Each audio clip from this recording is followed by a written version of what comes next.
हाँ ज़रा please 2 minute क्या बात है सर, बातें बड़ी हैं सवाल भी पूछें तो बोला सर। बस इधर ही एक बात मैं कर लेता हूँ जी जी कि हमारे यूथ साहब किधर है जी, जनरल सेक्रेटरी साहब जो हमारे हैं ना, जब सानिया सुकूत मशरकी पाकिस्तान और फॉल ऑफ ढाका हुआ, आपकी उम्र कितनी थी? 1 साल। उम्र की उम्र 1 साल थी।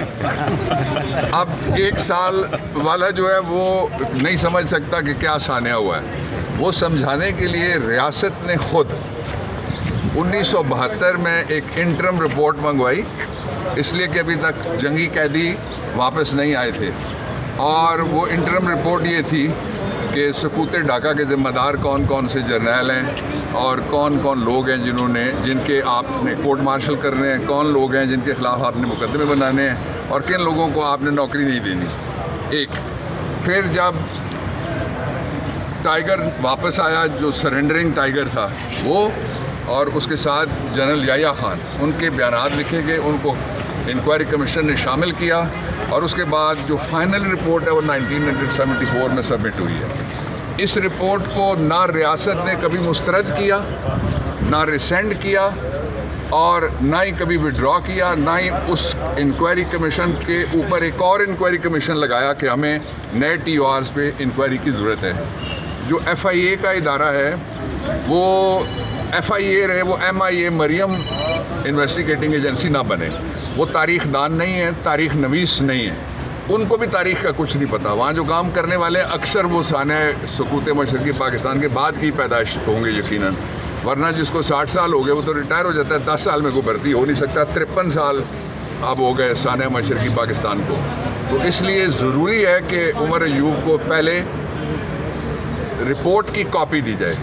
रिपोर्ट रियासत के पास मौजूद है और रियासत का इदारा है कैबिनेट डिवीज़न। आप जिस सानहे की तफसीलात हमसे पूछना चाहते हैं, उस सानहे की तफसीलात आपने खुद इकट्ठी करके जमा की हुई हैं, वो आप दे दें, उसके बाद उमर अयूब अपना जवाब देंगे।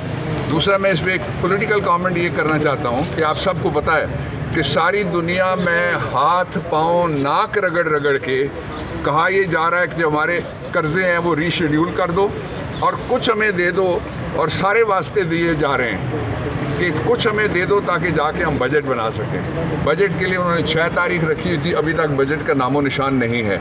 इसलिए वो चाहते हैं कि अपोजिशन लीडर को ला के किसी जगह बिठा दिया जाए ताकि अपोजिशन जो पार्लियामेंट के अंदर असली जीती हुई पार्टी की अपोजिशन है, फॉर्म 45 वाले, वो मौजूद ना हो, और जिस तरह फॉर्म 47 वाला नतीजा आया था हमारी गैर मौजूदगी में, उसी तरह से बजट आ जाए हमारी गैर मौजूदगी में। ये हमें किसी सूरत में कबूल नहीं है।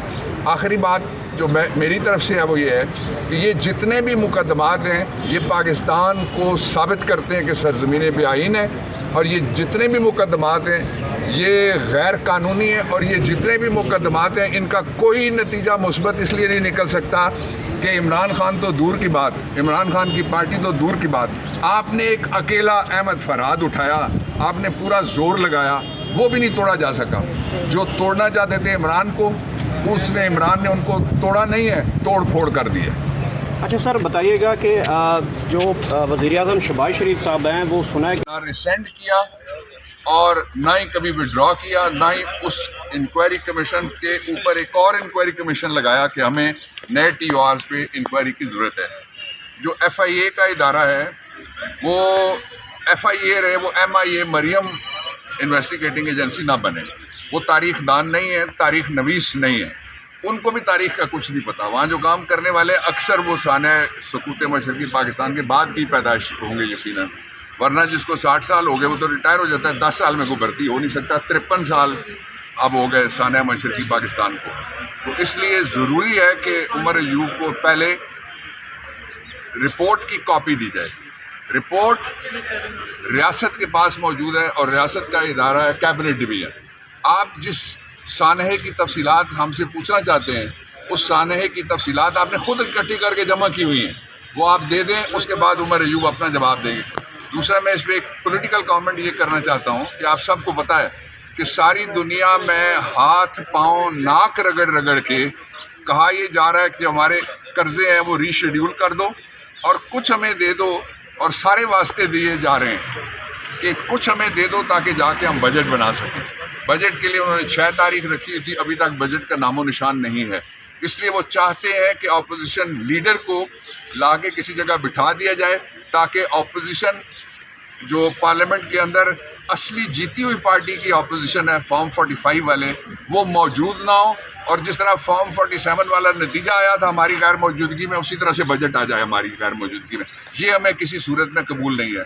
आखिरी बात जो मेरी तरफ से है वो ये है कि ये जितने भी मुकदमात हैं ये पाकिस्तान को साबित करते हैं कि सरजमीन बेआईन है, और ये जितने भी मुकदमात हैं ये गैर कानूनी है, और ये जितने भी मुकदमात हैं इनका कोई नतीजा मुस्बत इसलिए नहीं निकल सकता कि इमरान खान तो दूर की बात, इमरान खान की पार्टी तो दूर की बात, आपने एक अकेला अहमद फरहाद उठाया, आपने पूरा जोर लगाया, वो भी नहीं तोड़ा जा सका।